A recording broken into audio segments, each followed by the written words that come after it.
जब भी हम हैकर के कंप्यूटर के बारे में सोचते हैं तो दिमाग में एक बहुत ही हाई टेक किसी सीक्रेट लैब में बनी मशीन की इमेज आती है ना?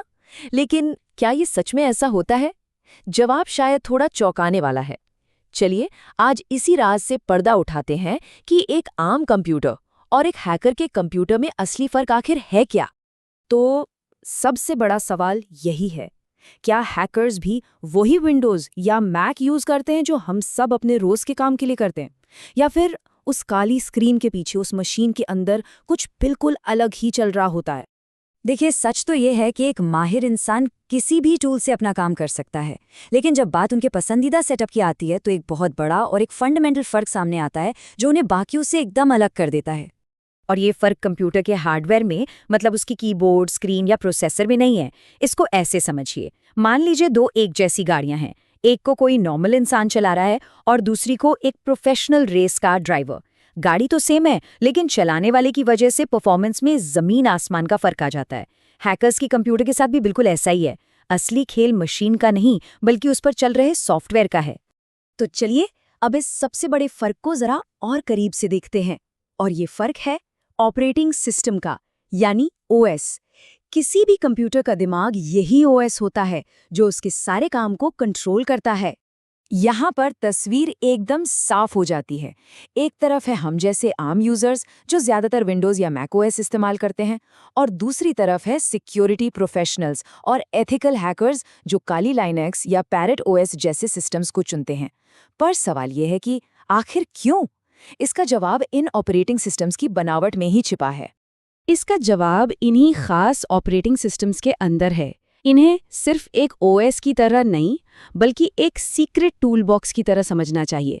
एक ऐसा टूल बॉक्स जो उन्हें काम शुरू करने से पहले ही एक बहुत बड़ी बढ़त दे देता है। और ये बढ़त कितनी बड़ी है, इसका अंदाज़ा सिर्फ इस एक नंबर से लगाया जा सकता है, 600 से भी ज़्यादा।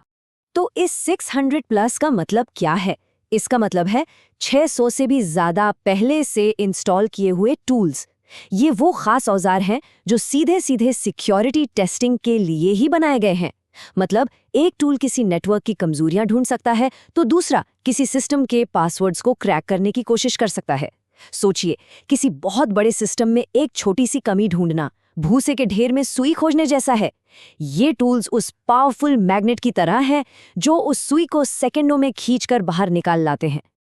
अच्छा, तो अब सवाल ये आता है कि क्या इन खास ऑपरेटिंग सिस्टम्स को चलाने के लिए कोई नया स्पेशल कंप्यूटर चाहिए? तो जवाब है बिल्कुल नहीं।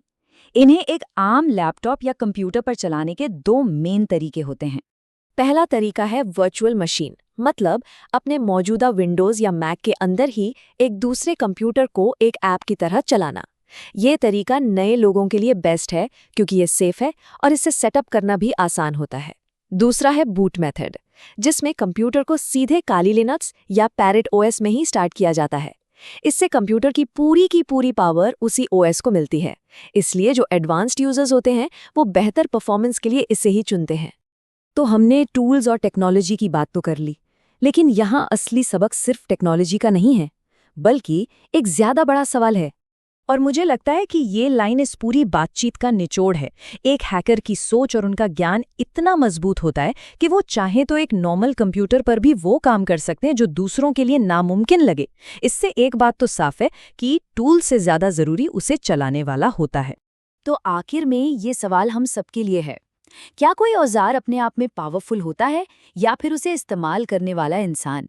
इस पर जरूर सोचिएगा, क्योंकि इसका जवाब शायद टेक्नोलॉजी को देखने का हमारा नजरिया हमेशा के लिए बदल सकता है।